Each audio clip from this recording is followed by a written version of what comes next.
మనమంతా క్రైస్తవులం అన్న సంగతి మీరు అందరికీ తెలుసు. క్రైస్తవులం అంటేనే క్రీస్తును అనుసరిస్తున్న వారం అని అర్థం. క్రైస్తవులం అనగానే క్రీస్తు బోధను నేను అంగీకరిస్తున్నాను, క్రీస్తు చెప్పిన మాటలను నేను నమ్ముచున్నాను. అర్థమవుతుందమ్మా? క్రీస్తు చెప్పిన దానిని నేను విశ్వసిస్తున్నాను, విశ్వాసం ఉంచాను గనుకనే బాప్తీసం తీసుకున్నారు, ప్రభు మార్గంలో నడిచే ప్రయత్నం చేస్తున్నారు. కాబట్టి ప్రభు ఏం చెప్పారో చూడండి ఒక మాట.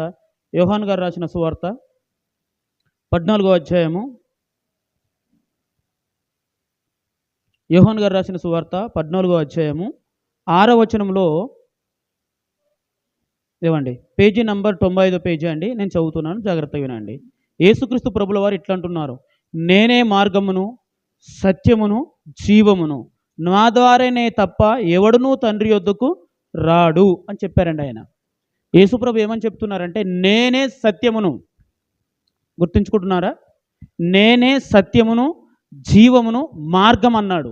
ఈ మాటల మీద నమ్మకంతోనేనండి మనమందరం క్రీస్తుని అంగీకరించాం, క్రీస్తు బోధను పాటించాలనుకుంటున్నాం, క్రీస్తు మాటలు వినాలనుకుంటున్నాం. అర్థమవుతుందా? ఆయనే సత్యం, ఇక ఆయనకి మించి లేదు.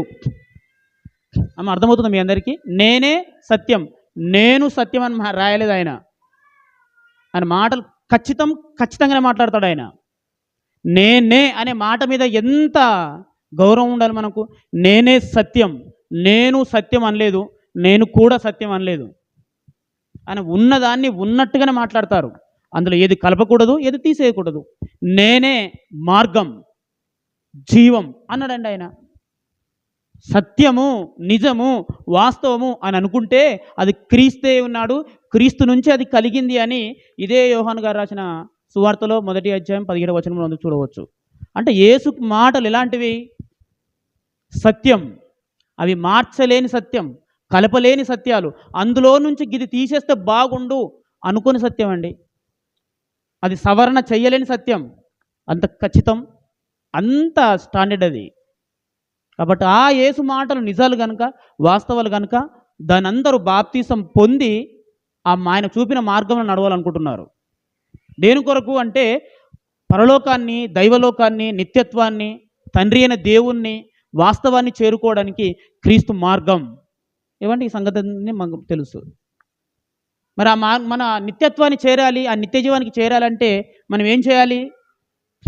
అది కూడా ఆయనే చెప్పారు. చూడండి ప్రియ దేవుని పిల్లలారా, చూడండి మత్తయి గారు రాసిన సువార్త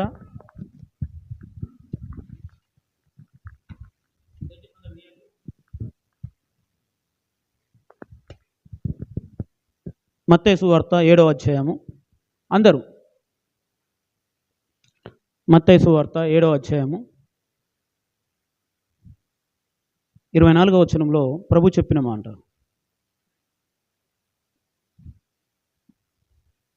మత్తయి సువార్త 7వ అధ్యాయము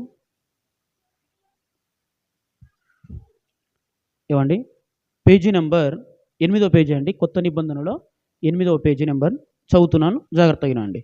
కొత్త నిబంధనలో పేజీ నెంబర్ 8 ఏవండి, 7వ అధ్యాయము మత్తయి సువార్త 24వ వచనం చదువుతున్నాను. కాబట్టి ఈ నా మాటలు విని వాటి చొప్పున చెయ్యు ప్రతి వాడును బండ మీద తన ఇల్లు కట్టుకొనిన బుద్ధివంతుని పోలియుండును. 25 వాన కురిసెను, వరదలు వచ్చెను, గాలి విసిరి ఆ ఇంటి మీద కొట్టెను, కానీ దాని పునాది బండ మీద వేయబడెను గనుక అది పడలేదు అన్నాడండి ఆయన. యేసుప్రభు ఏమంటున్నారంటే నా మాటలు విని ప్రవర్తించువాడు అని చెబుతూ ఎలా ఉంటారు? యేసైన నా మాటలు విని, నా బోధ విని దాని ప్రకారం ప్రవర్తించువాడు బుద్ధిమంతుణ్ణి పోలి ఉంటాడు అని జస్ట్ ఒక ఎగ్జాంపుల్ చెప్తున్నాడండి ఆయన. ఏంటంటే ఒక ఇల్లు ఉందనుకోండి, దాని పునాది ఎక్కడ ఉండాలి? బండ మీద ఉండాలి. ఏమండి, అది దృఢంగా ఉండాలి. దాని బేస్ అనేది, పునాది అనేది, దాని ఆధారం అనేది గట్టిగా ఉంటేనే వరదలు వచ్చినా, గాలి వచ్చినా, తుఫాను వచ్చినా అది నిలబడుతుంది అని చెప్తున్నాడండి.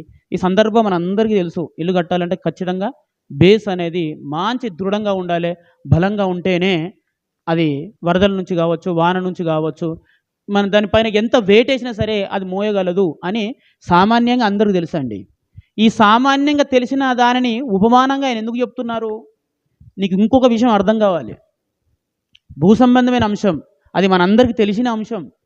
ఇల్లు బాగుండాలంటే పునాది బాగుండాలని అందరికీ తెలుసు. అందుకే కదా పునాది తీస్తారు, అందులో రాయేస్తారు, మట్టేస్తారు, బేస్మెంట్ కడతారు, పిల్లలు లేపుతారు. ఇవన్నీ యేసుప్రభు చెప్పవలసిన అవసరం ఏముంది అనుకుంటున్నారా? ఆయన నీకేదో ఇంటి నిర్మాణ శాస్త్రం చెప్తలేడు. నీకు తెలిసిన దాన్ని చెబుతూ తెలియని అంశం ఒకటి ఉంది, అదే ఆయన బోధ. నా మాటలు అనగా ఆయన బోధ, యేసుప్రభు చెప్పిన వాక్యాలు, ఆయన మాటలు విని ప్రవర్తించేవాడు ఎలా ఉంటాడో, ఎలా బుద్ధివంతుడవుతాడో సామాన్యంగా మనందరికీ తెలిసిన అంశాన్ని చెప్పాడండి ఆయన. అంటే ఎవడు బుద్ధివంతుడు, ఎవడు క్రైస్తవుడు, ఎవడు జ్ఞాని, ఎవడు విశ్వాసి అంటే యేసుప్రభు చెప్పాడు, నా బోధ సుమ. నువ్వు ఎవరి మాటలు పడితే వాని మాటలు పాటిస్తూ నువ్వు బ్రతికేస్తూ అది విశ్వాసము బుద్ధితనం అనుకునేవు, అది నీ చిల్లరతనం అవుతుంది. అని ఏమన్నాడంటే నా మాటలు అన్నాడు. అంతేనా? నీ మాటలేనా ప్రభువా? అవును, నన్ను విశ్వసించేవాడు నా మాటలే. మరి వేరే వాళ్ళ మాటలు వినండి అని చెప్పట్లేదే. ప్రవక్తల మాటలో, రాజుల మాటలో, మనుషుల మాటలో, మన ఆప్తుల మాటలో, శ్రేయాభిలాషుల మాటలో కాదు నువ్వు నేను విలవలసింది ఆయన మాట. ఆయన మాటలను ఎక్కడున్నాయి? నూతన నిబంధనలు చాలా స్పష్టంగా ఉన్నాయి. బైబిల్లో చాలా స్పష్టంగా, వివరంగా, క్షుణ్ణంగా, సామాన్యులు చదివిన అర్థమయ్యే భాషలోనే వాటి భావాలతో ఇమిడించబడ్డాయండి. ఇంకేం లేదు, అది మర్మంగా ఏం లేదు, అది ఓపెన్. ఆయన ఆ పుస్తకాన్ని విప్పేశాడు. ప్రతి సామాన్యుని దగ్గరికి, ప్రతి మామూలు విశ్వాసి దగ్గరికి, చదువు రాని వాడికి కూడా మామూలు అక్షరాలు చదివినా అందులో ఉన్న వాక్యం ఆత్మ అర్థమవుతుందా లేదా? కాబట్టి నా మాటలు విని తన ప్రవర్తనను, తన జీవితాన్ని దిద్దుకునేవాడు ఎలా ఉంటాడో ఒక ఉపమానంగా చెప్పాడండి. మన కొద్ది రోజుల క్రితం తుఫాన్లు వచ్చాయి.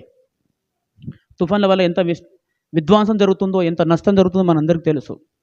అప్పుడప్పుడు కొన్ని మాట్లాడుతూ ఉంటారు, ఇది 50 సంవత్సరాల కట్టిన భవనం అండి, అయినా ఇది పడిపోలేదు అంటూ ఉంటారు. ఇక్కడ చాలా అగ్ని ప్రమాదం జరిగింది, అయినా ఈ బిల్డింగ్ ఏం కాలేదు అని అంటూ ఉంటారు. ఎందుకు అని అంటే అది అంత దృఢంగా నిర్మించబడింది. అయ్యో, నూతనంగా కట్టిన భవనాలు కూలిపోయాయి మామూలు భూకంపానికే. ఇది 100 ఏళ్ల క్రితం కట్టింది, 50 ఏళ్ల క్రితం కట్టింది, ఎప్పుడో నిర్మించిన కోట కూలలేదు ఎందుకు? అది శిథిలావస్థకు చేరిపోయింది, అయినా అది పడిపోలేదు ఎందుకు అంటే దాని ఆధారం బాగుందండి. దాని స్ట్రక్చర్ అనేది బాగా నిర్మించబడింది కాబట్టి భూకంపాలు వచ్చినా, వరదలు వచ్చినా, తుఫాన్లు వచ్చినా ఏం చేయలేకపోయింది దాన్ని. ఇది మనకు అందరికీ తెలుసు. చెబుతూ ఇంకొక మాట అంటున్నాడు చూడండి ఆయన, 26వ వచనం, నా మాటలు విని, అమ్మ వింటున్నారా? నా మాటలు విని దాని వాటి చొప్పున చెయ్యని ప్రతి వాడు ఇసుక మీద తన ఇల్లు కట్టుకున్న బుద్ధిహీనును పోలియుండును. వాన కురిసెను, వరదలు వచ్చెను, గాలి విసిరి ఆ ఇంటి మీద కొట్టెను, అప్పుడు అది కూలబడెను, దాని పాటు గొప్పదని చెప్పాను. ఇక్కడ కూడా నిర్మాణమే, ఇక్కడ కూడా ఇల్లు గురించి చెప్తున్నాడు. కానీ ఈ ఇంటి పునాది బండ మీద దృఢంగా మంచి బలమైన ఆధారం కలిగిన వాటిపైన వేయబడలేదు, ఇసుక మీద. అంటే మామూలుగా కట్టబడదు అది కూడా ఇల్లే, అందులో కూడా మనుషులు ఉండవచ్చు. ఎప్పటి వరకు? దానికి విపత్తు సంబంధించినంత వరకు అది కూడా ఇల్లే. ఆయన ఏమన్నాడంటే అది కూడా నిర్మాణమే. ఎక్కడ కట్టబడింది? మామూలుగానే కట్టబడిందండి. కింద బలమైన పునాది, ఆధారము, బండ ఇవేవి లేవు. బండ అంటే కదలకుండా దృఢంగా ఉండేది, అలాంటివి ఏవి లేదు. అయినా అక్కడ ఇల్లు కట్టవచ్చా? కట్టుకోవచ్చు. ఎప్పటి వరకు ఉంటుంది మరి అది? దానికి సవాళ్ళు ఎదురు కానంత వరకు మాత్రమే ఉంటుంది. అర్థమవుతుందా? దాని మీద దాడి జరగనంత వరకు మాత్రమే ఉంటుంది. ఆ తర్వాత ఒకరోజు వరద వచ్చింది. వరద అనేది రెగ్యులర్గా వచ్చేది కాదు, తుఫాన్ అనేది రెగ్యులర్గా వచ్చేది కాదు. కొన్ని ప్రాంతాలలో అదొక క్లిష్టమైన సమయంలో, క్లిష్టమైన పరిస్థితుల్లో వచ్చేదండి కదా అండి. వచ్చిందంటే ఎలా ఉంటుంది? ఇలా వచ్చింది, రాగానే అయిపోయింది, వాన కురిసెను, వరదలు వచ్చెను, గాలి విసిరి ఆ ఇంటి మీద కొట్టెను. దాని పునాది బండ మీద వేయబడలేదు గనుక అది కూలబడెను, దాని పాటు గొప్పది. ఇక మరలా తిరిగి నిర్మించేంత అవకాశం ఉండదండి, అవకాశం ఉండదు. ఇక అట్లా పడిపోయిందండి, ఇక మరలా దాన్ని తిరిగి నిర్మించేంత అవకాశం ఉండదు అని చెప్పాడు ఆయన. ఎందుకంటే నష్టం భారీగా జరిగిపోతుంది. అది ఇంటి గురించి కాదు, విశ్వాస జీవిత నిర్మాణం కూడా చెప్తున్నాడు ఆయన. ఎందుకు అంటే నా మాటలు వింటాడాడు, కానీ నా మాటల ప్రకారం ప్రవర్తించారండి. ప్రవర్తిస్తున్నారు కదా, ప్రవర్తించేది మన ఊహను బట్టి, ప్రవర్తించేది వాని ఇచ్చను బట్టి, ప్రవర్తించేది మనుషుల జ్ఞానాన్ని ఆధారం చేసుకున్న దాన్ని బట్టి ప్రవర్తిస్తున్నాడు. అలాంటి వ్యక్తి జీవితం ఏమో పడిపోవచ్చు, ఏమో కూలిపోవచ్చు, తిరిగి నిర్మించలేనంతగా డ్యామేజ్ అవ్వచ్చు అని చెప్తున్నాడండి ఆయన్ని. మరి ప్రభు ఆ వ్యక్తి జీవితం, విశ్వాస జీవితం నిర్మాణం జరగాలంటే ఏం చేయాలి? మరి మేము ఏం లేదయ్యా, నా మాట అన్నాడు అంతే. అర్థమవుతుంది ప్రియ దేవుని పిల్లలారా? నా మాట. ఒక విశ్వాసి జీవితం దృఢంగా, బలంగా, పదిలంగా తరతరాలు నిలబడాలి అని అంటే మీరు ఏదో చేయవలసిన అవసరం లేదు. ఇల్లు కంటే ఇల్లు వైపే చూడకండి. ఇల్లు కూలిపోయినా కట్టుకోవచ్చు, నష్టమే లేదు. ఆయన ఇల్లు గురించి చెప్పట్లేదు, మనకు అర్థమయ్యే దాన్ని చూపిస్తూ అసలైన దాన్ని చెప్తున్నాడు ఆయన. ఏమనంటే నా మాటలు అన్నాడండి ఆయన. నా మాటలు విని ఏమంటే పాటించకపోయావా నీకే నష్టం, వినకపోయావా నీకే నష్టం. వినని వానికి ఎంత నష్టమో, విని కూడా దాన్ని పెడచెవున వెడితే, దాన్ని పట్టించుకోకపోతే, దాన్ని ఆలోచించకపోతే, దాన్ని పరిశీలించకపోతే నష్టపోయేది నీవే అన్నాడండి ఆయన. అంతే ఇక మనం ఏం చేయలేమండి. ఇక అలాంటి వారిని మార్చడం ఇంపాసిబుల్ అన్నాడు. ఇక అలాంటి వారిని నూతనపరచడం అది సాధ్యం కాని అంశం అన్నాడండి ఆయన. మరి విశ్వాస జీవితం బలంగా ఉండాలి, దృఢంగా ఉండాలంటే ఎవరి మాటలు వినాలి మనం? నా ప్రసంగాల కాదు. నేను చెప్పాను కదా, నా ప్రసంగాలలో జ్ఞానం ఉంటుంది, యుక్తి ఉంటుంది, మిమ్మల్ని కొంతవరకు ఆకట్టుకున్న తత్వం ఉంటుంది. అది మానవ ప్రసంగం. ఏమండి? అది యేసు చెప్పిన బోధ. అది నిన్ను మాయ చేసేది కాదు, నిన్ను ఆకర్షించేది కాదు, నేను ఆలోచింపజేసేది. ఏమ్మా? నేను ఎమోషనల్ చేసేది కాదు, అది నేను ఎడ్యుకేట్ చేసేది, నేను ఉజ్జీవింపజేసేది, నేను ఉద్రేకపరిచేది కాదు. ఏమండి? చూడండి అక్కడ ఏం చెప్తున్నారంటే నా మాటలు. అంతేనండి. ఒక వ్యక్తి జీవిత నిర్మాణం జరగాలి, ఒక విశ్వాసి జీవిత నిర్మాణం ఉన్నతంగా ఖరీదుగా జరగాలి అని అంటే, చాలా అత్యున్నతంగా విశ్వాస జీవిత నిర్మాణం జరగాలి అని అంటే ఆయనకు కావాల్సింది, మనకు కావాల్సింది, వ్యక్తి జీవిత నిర్మాణానికి కావాల్సింది యేసు మాట అండి.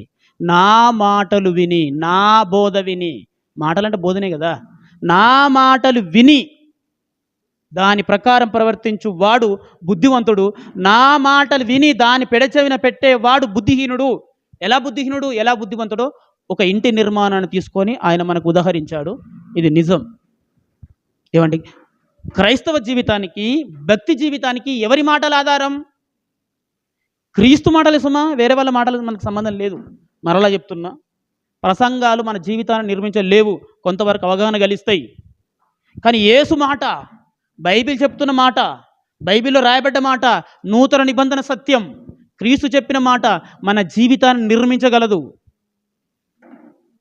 మన జీవితాన్ని ఉన్నతమైన స్థితికి చేర్చగలదు. లోకంలో కాదు, వాళ్ళు లోకంలో తెలియకపోవచ్చు. కాబట్టి ప్రియ దేవుని పిల్లారా, మరి యేసు మాటలు ఎలాంటివో మనకు అర్థం కావాలి. లూకా సువార్త, ముగిస్తాను, మరలా జ్ఞాపకం చేస్తున్నాను, వినండి. లూకా సువార్త 21వ అధ్యాయము,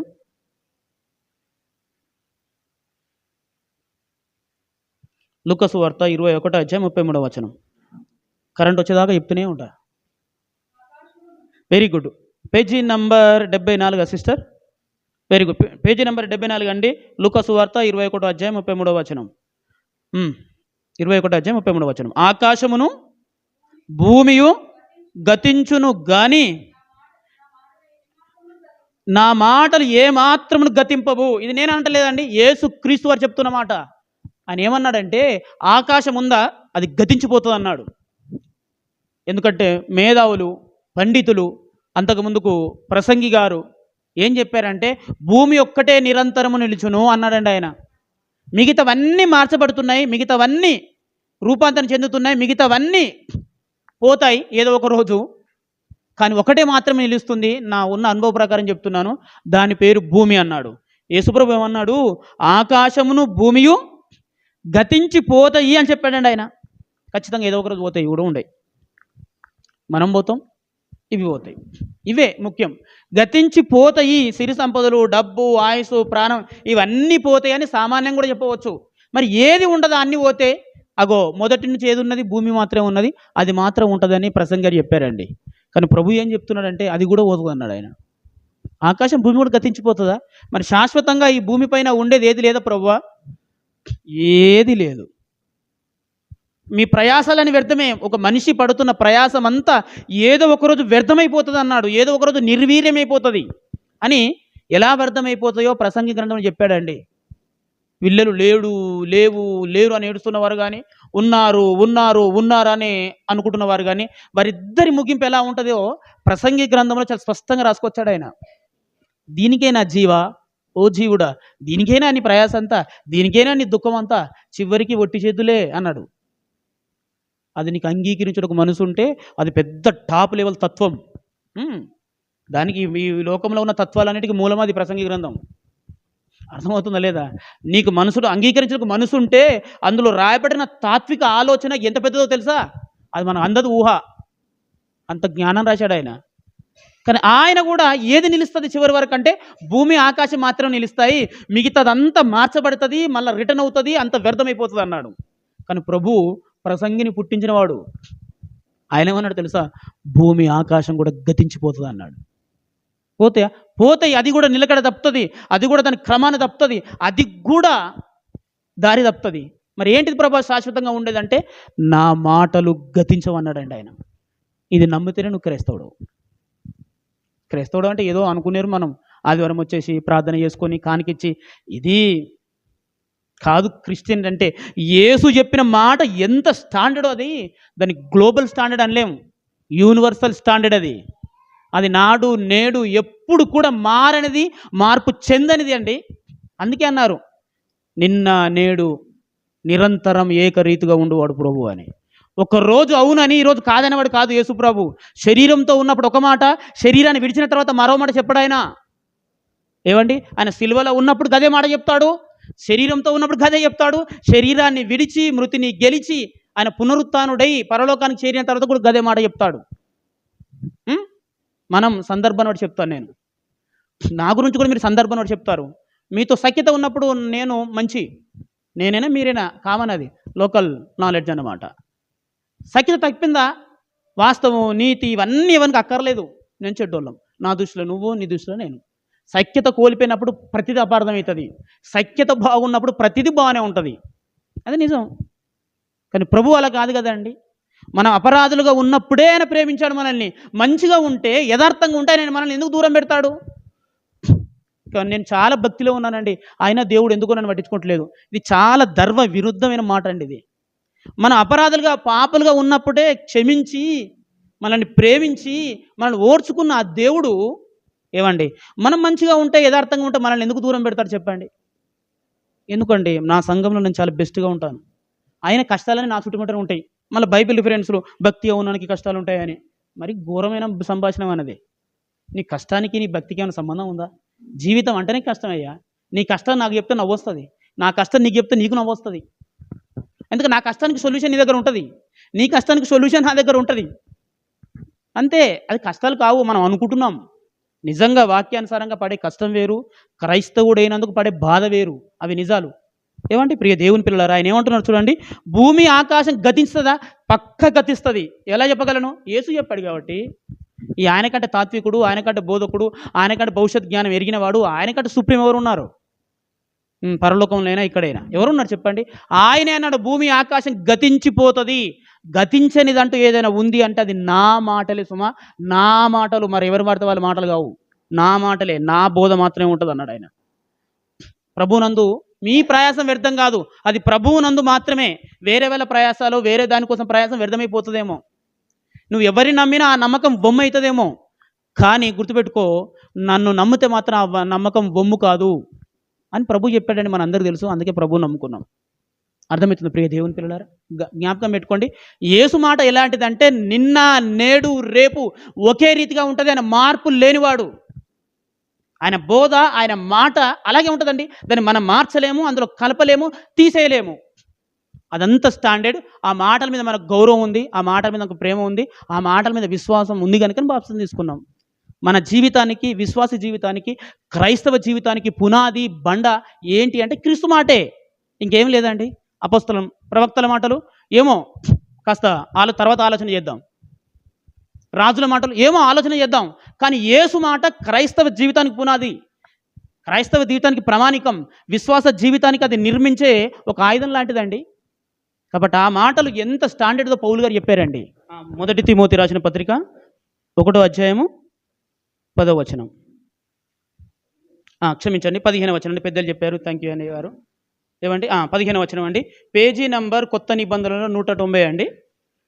చూడండి, 15వ వచనం చదువుతున్నాను, వినండి. పాపులను రక్షించుటకు క్రీస్తు యేసు లోకమునకు వచ్చనను వాక్యము నమ్మదగినదియు పూర్ణ అంగీకారమునకు యోగ్యమైనది ఉన్నది అన్నాడండి. ఇది నేను చెప్పట్లేదండి ప్రియ దేవుని పిల్లలారా. నేను చెప్తే నా స్టేట్మెంట్ కొన్ని రోజులకు తప్పైపోతుంది. నాకు ఏదైనా శ్రమ రాగానే ఏదో అడ్డమ్మ పొడుగు తలకాయ బ్యాచ్ నేను. కానీ అట్లా కాదు కదా. బైబిలు, అపోస్తలులు, కొత్త నిబంధన సంఘం కింద ఉన్నవాళ్ళు అలా కాదు. వాళ్ళు క్రీస్తును ఎంత ప్రేమించారంటే మరణాన్ని గడ్డి పోసగించారు వాళ్ళు. అంత నమ్మారు వాళ్ళు. వాళ్ళ నమ్మకం ముందు మన నమ్మకం చాలా జీరో అండి.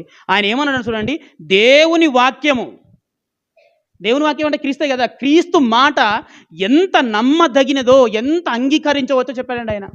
భూమి ఆకాశం గతించని క్రీస్తు మాట అది. అంటే నువ్వు ఎంతైనా మాట నమ్మొచ్చు అంతే. ఆ మాటల ప్రకారమే నువ్వు ఉంటేనే విశ్వాసమే అండి. మరి ఆ మాటలు ఏం చెప్తున్నాయో కొత్త నిబంధనలు చాలా ఉన్నాయి. ఆయన మొట్టమొదటిగా పరిచయం చేసినది ఎవరిని అంటే తండ్రిని పరిచయం చేశాడండి. పరలోకమందున్న తండ్రి. నిజంగా తండ్రి అనేది మనకు తెలుసా? తండ్రి ఉన్నాడని తెలుసా అంటారు ఎవరికన్నా? ఎవ్వరికి తెలియదు. అయినా మనం తండ్రి అని ఎందుకు ప్రార్థన చేస్తున్నాం? ఆయన చెప్పాడు కనుక అంతే. ఆయన బోధన నమ్మకపోతే, ఆయన మాట నమ్మకపోతే నువ్వేం క్రైస్తవుడు? ఆయన మాటలు విని పాటించేవాడు బుద్ధివంతుడు అన్నాడు ఆయన. నా మాటలు విని పాటించిన వాడు బుద్ధిహీనుడు అన్నాడు అంతే. చెప్పాను కదా, ఆ మాటలు నిన్న నేడు రేపు ఒకే రీతిగా ఉంటాయి, మార్పు లేని ఆయన మాట. ఆయన మాటలో మొట్టమొదటిగా మనకు పరిచయం చేశాడు, ప్రపంచానికి పరిచయం చేశాడు. ఆయన రొమ్మును అద్వితీయ కుమారుడే, ఆ దేవదేవుణ్ణి, తండ్రి అయిన దేవుని ప్రపంచానికి పరిచయం చేశాడు ఆయన్నే. నాకు తండ్రి అయిన దేవుడు తెలియదు, మీకు కూడా తెలియదు.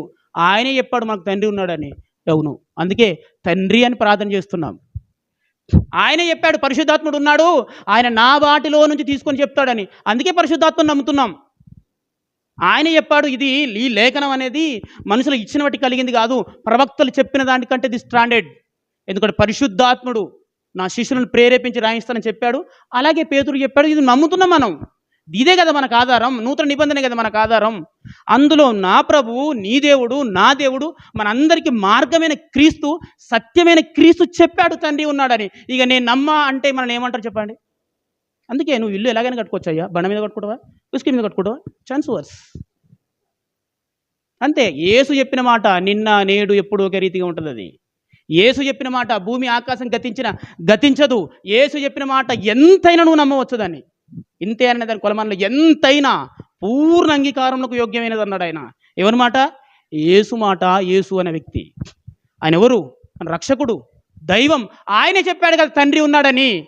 ఆయన మాట మీదే మనకు నమ్మకం లేకపోతే మనం క్రైస్తవులం అవుతాం చెప్పాలండి. మన ఎమోషనల్ పనికిరావు. మన భక్తి, విశ్వాసం అనే లేఖనాన్ని ఆధారం చేసుకుని ఉండాలి. మనందరికీ ఒక మహనీయుడు తెలుసా అండి, పీటర్ గారు. ఏమండి, ఆయన యేసుప్రభుని ఏమన్నాడు తెలుసా? అయ్యా అలాంటి మరణం నీకు రావద్దయ్యా అన్నాడు. నిజమే, జీవాధిపతి కావడం ఏంటి? ఎమోషన్గా ఆలోచిద్దాం. యేసుక్రీస్తు ఉమ్మి వేయబడం ఏంటి? అబ్బో ఇదేంటండి బాబు, ఈ లేఖనకి ఇట్లా రాయబడ్డది? యేసు ప్రభును మరీ దిగంబరిగా ఊరేగించడం ఏంటి? అది తలుచుకుంటున్న భయం అవుతుంది. ఆయన ఎవరు? లోకాలను కలిగించిన వ్యక్తి. ఆయన గురించి గంత దారుణంగా రాయబడడం ఏంటి? అది లేఖనం అంతే. ఆ లేఖనం ప్రకారం నేను వెలుచున్నాను పీటర్, నువ్వు మనుషుల సంగతులను ఆలోచిస్తున్నావు అని ఏమన్నాడు తెలుసు? యేసుప్రభు అన్నాడు పేతురుని, నేను అనకూడదు ఆయనను. అర్థం చేసుకోండి. ప్రభువా అది నీకు మరణం దూరం అవును గాక అంటేనే గద్దించాడు ఆయన. లేఖనం ప్రకారం నువ్వు నమ్ము. లేఖనం ఏం చెప్తుంది? ఆ యేసు బోధ ఏం చెప్తుంది? తండ్రి ఉన్నాడు, ఆ తండ్రిని చేరుకునే మార్గమే నేను. ఇది నమ్మాం కనుక బాసం తీసుకున్నామండి. లేదు ప్రభువా తండ్రి ఉన్నాడని చెప్పిన, ఓకో ప్రభువా నువ్వే తండ్రి అంటే ఆయన ఏమనుకుంటాడు చెప్పాడు మనని? ఏమనుకుంటాడు ఆయన? అని మరి గింత దారుణంగా ఉన్నాడండి. పేతురును సాతానాన్ని వదిలేశాడు, మనల్ని ఏదో కొరడబడుకుని మరీ దారుణంగా ఆయన అది చేస్తాడేమో అనిపిస్తుంది. ఆయన చెప్పిన మాట మీద నీకు నమ్మకం లేకపోతే నువ్వేం క్రైస్తవుడు చెప్పు నాకు? ఆయన చెప్పిన మాటల ప్రకారమే కదా నేను విశ్వసించాలి. పరలోకం ఉందా నువ్వు చూసి వచ్చావయ్యా? నేను చూసి వచ్చాను చెప్పండి? చెప్పాడు కదా ప్రభు, పరలోకం ఉంది, నేను నమ్మాను, విశ్వసించాము, తెలుసుకున్నాం. మరి సువార్తను ఎలా నమ్మారు? దేవుని దయ వలన ఏదో రకంగా మన అందరి దగ్గరకు వచ్చింది, మనం నమ్మాం. ఇప్పుడు కాస్త దేవుడు మనల్ని ఒక మెట్టు ఎదిగిస్తున్నాడు, ఆత్మీయతంగా ఆశీర్వదించాడు. తెలుసుకొని ఇంకా ముందుకు నడవాల్సిందే. మూలోపదేశాలు మాని ఇంకా ముందుకు సాగిపో అన్నాడు ఆయన. మన మూలోపదేశం తప్పు పట్టట్లేదు. అవి తెలుసుకున్నాం, విన్నాం, క్రీస్తుని ఏదో రకంగా తెలుసుకున్నాం, చాలా సంతోషం. వాక్యం మన దగ్గరకు వచ్చింది. ఇక ముందుకు సాగడం అంటే గిదే, క్రీస్తు మాటల ప్రకారమే మన జీవిత నిర్మాణం జరగాలి, విశ్వాస నిర్మాణం జరగాలి. ప్రియ దేవుని పిల్లలారా, అంతకుమించి ఏం లేదు. మన విశ్వాస నిర్మాణానికి, మన విశ్వాసానికి పునాది ఎవరి మాట అంటే క్రీస్తు మాట, అంతే. ఆ క్రీస్తు చెప్పిన మాటలనే అపోస్తలులు చెప్పారు, ఆ క్రీస్తు చెప్పిన మాటలనే పరిశుద్ధాత్ముడు చెప్పాడు. ఇది మనం నమ్మాలి, మనం విశ్వసించాలి. అంతేనండి. తండ్రి అయిన దేవుడు ఉన్నాడు అని నేను నమ్ముతున్నాను, దానికి కారణం క్రీస్తు మాట. పరిశుద్ధాత్ముడు ఉన్నాడు అని నేను నమ్ముతున్నాను, దానికి కారణం క్రీస్తు మాట. నరకం అనేది ఉంది, నేను నమ్ముతున్నాను, మీరు నమ్ముతున్నారు, దానికి కారణం క్రీస్తు మాట. అది లేఖనం చెబుతున్నది. ఇంతేనండి. ఇక మనుషులు ఎన్ని చెప్పినా మీరు నమ్మకండి దయచేసి. క్రీస్తు మాటను మించి ఏది మనం చేయకూడదు, అందులో ఏది కలపకూడదు, ఏది తీసేయకూడదు. గుర్తుపెట్టుకోండి. ఏమండి, తండ్రి అయిన దేవుడు ఉన్నాడు, తండ్రి ఉన్నాడని ప్రభువే చెప్పిన తర్వాత అది కాదు అనడానికి మనం ఎవరం? చెప్పండి, మనం ఎవరం? అలా మనం మార్చకూడదు కదా ప్రియ దేవుని పిల్లలారా. ఆయనకి చెప్పారు కదా తండ్రి అయిన దేవుడు ఉన్నాడని. ఆయనకంటే గొప్ప స్కాలర్ ఉన్నారా? ఆయనకంటే గొప్పగా తెలిసిన వారు ఉన్నారా? ఆయనకంటే గొప్ప బోధకుడు ఉన్నారా? మన మార్గం క్రీస్తు అండి, మన విశ్వాసం క్రీస్తు, మన దైవం క్రీస్తు. ఆయనే చెప్పాడు ఉన్నాడని. ఇక దాన్ని కాదనలేక గో ప్రభువా నువ్వు గిట్నే మాట్లాడతావు, మరీ ఇంత తగ్గిపోయింటి నీకు, అది నువ్వే ఇది నువ్వే అంటే ఆయన మనల్ని ఏమనుకోవాలి? ఆయన ఏమనుకుంటాడు చెప్పండి? ఏంట్రా మరి గొర్రెలు అనుకున్నాను, గింత గొర్రెలు ఉన్నారు అంటాడు ఆయన. చెప్పుతున్నాగా కూడా నీ కళ్ళు మూసుకుపోయావా అంటే ఇంకేం చేయలేం. ఏవండి, ఆ రోజు యూదులకు కూడా చెప్పాడు, మెస్సయ్య వస్తాడు, రక్షకుడు వస్తాడు, దీనికి మించిన దాన్ని తీసుకొని వస్తాడు, నూతన నిబంధన ఇస్తాడని చెప్పినా, ప్రవక్తలు చెప్పినా వారికి అర్థం కాక ఎంత లాస్ అయిపోయారో మనందరికీ తెలుసా అండి. విస్తారంగా ఏందండి, ఆకాశ నక్షత్రంలో ఉంటాడని చెప్పిన ఆ దేవుడే ఈరోజు శేషంగా మిగిలిపోయారు, దారుణమైన స్థితికి వెళ్ళిపోయారంటే కారణం ఏంటనంటారు? ఆయన మాటల మీద నమ్మకం లేకనే. నేను ఇస్తాను నూతన నిబంధన, నేను ఇస్తాను అని చెప్పిన తర్వాత కూడా నూతన నిబంధన పట్ల వారికి నమ్మకం లేకనే మెస్సయ్యను సిలువేసి చంపేశారు కదా. ఇప్పుడు అలాంటిది భూమి ఆకాశములు ఇసుక రేణుల వంతా ఉంటుంది నీ సంతానం అని చెప్పిన ఆ ప్రభువే శేషంగా కుదించాడు అంటే అర్థం చేసుకోండి. ఆ శేషం కూడా మరీ దారుణమైన స్థితికి వెళ్ళిపోయింది అంటే మీరు అర్థం చేసుకోండి. కాబట్టి ప్రభు చెప్పిన మాటలు మనం విశ్వసించాలండి. ఎందుకంటే అపోస్తులు చెప్పినా ప్రభు మాటలు చెప్పారు, పరిశుద్ధాత్మను పలికించిన ప్రభు మాటలు చెప్పాడు. ఆయనకి మించింది మనకొద్దండి. ఆయన చెప్పింది మనకొద్దు. ఎందుకు? ప్రవక్తల మాటల కంటే ప్రభు మాట గొప్పది. దావీదు కీర్తన కంటే నా యేసు మాట గొప్పది. హేబేలు రక్తం కంటే క్రీస్తు రక్తం గొప్పదే కదా. అర్థం చేసుకోండి. కాబట్టి ప్రియ దేవుని పిల్లలారా, మనం అందరం ఆయన మాటలు విని ప్రవర్తిస్తే బండ మీద మన ఇల్లును నిర్మించుకున్న వారు ఎలా ఉంటారో మన విశ్వాస జీవితాన్ని నిర్మించుకున్నవాడు అలా ఉంటాడు అని ఆయనే ఎగ్జాంపుల్గా మనకు అర్థమయ్యేటట్టు చెప్పాడు. ఆయన బోధ మనం కలపకూడదు, తీసివేయకూడదు, లేని అర్థాలు దాన్ని ఆపాదించకూడదు. ఏవండి, కాబట్టి జ్ఞాపకం పెట్టుకుని ప్రియ దేవుని పిల్లలారా, ఈ మధ్యకాలంలో జరుగుతున్న పెద్ద అలజడి క్రైస్తవ జీవితంలో ఉంది. కాబట్టి ఏంటి దీనికి సరైన ఆన్సర్ ఎవరంటే క్రీస్తే. ఆయన క్రీస్తు చెప్పడానికి దాన్ని మార్చడానికి ఎవరు లేరు. మనం అందరం సైలెంట్గా తలదించుకొని జీ హుజూర్ అని కూడా పాటించాల్సిందే. ఎందుకంటే మన మార్గదర్శే క్రీస్తు కదా, మార్గదర్శే క్రీస్తు. కాబట్టి ఆ క్రీస్తే తండ్రి ఉన్నాడని చెప్పాడు, ఆయనే తండ్రికి ప్రార్థన చేయమని చెప్పాడు, ఆయనే ఎవ్రీథింగ్, తండ్రి ఉన్నాడు, నా బోధ నాది కాదు ఆయనది అన్నాడు. అర్థం చేసుకోండి. ఆయనకి అంత స్పష్టంగా చెప్పిన తర్వాత కూడా మనము వేరే రకంగా ఆలోచించడం, సమాజాన్ని తప్పుదోరు పట్టించడం కరెక్ట్ కాదు. అలాగని మిగతా వారి దగ్గరికి వాదాలు పెట్టుకొని వాళ్ళని ఏదించి అవమానించడం న్యాయబద్ధమైంది కాదు. దేవుడు ఎదగడానికి మనకు మార్గం చూపిస్తున్నాడు, మనం ఎదుగుదాం. మిగతా వారి దగ్గరికి పోయి ఈ విషయాలు మాట్లాడేసరికి అయ్యో మా యేసును తక్కువ చూపిస్తున్నారనే భావంతో ఉండిపోయి వాస్తవాన్ని అపార్థం చేసుకుంటున్నారు వాళ్ళు. అలాంటి వాడు కూడా మార్పు వస్తుంది. సత్యం ఎప్పటికైనా జయిస్తుంది. వెలుగే. అలాంటిది మిగతా దగ్గరికి పోయి మీకు బుద్ధి లేదు, మీకు జ్ఞానం లేదు, మీ విశ్వాసం తప్పు అని ఏదో వాదనలు పెట్టుకొని వారిని మనం వేరే రకంగా మాట్లాడుకుంటే న్యాయబద్ధమైన అంశం కాదు. ఎందుకంటే అందరినీ మనం కాపాడుకోవాలి. ప్రియ దేవుని పిల్లలారా, మన భారతదేశంలో క్రైస్తవం విస్తరించాలి, అనేకులు ప్రభు దగ్గరికి రావాలంటే సత్యం తెలిసిన మనం ఓపికతో ఉండాలి, సహనంతో ఉండాలి, నమ్మకంతో ఉండాలి, ప్రార్థన పూర్వకంగా ఉండాలి. ఎప్పటికైనా వెలుగే. ఈ తరంలో కాకపోయినా వచ్చే తరంలోనైనా సరే ఇది ప్రకాశిస్తుంది. కాబట్టి అంత సుదీర్ఘమైన ఆలోచన కలిగి, సుదీర్ఘమైన పట్టుదల కలిగి మనం అందరం ముందుకెళ్దాం.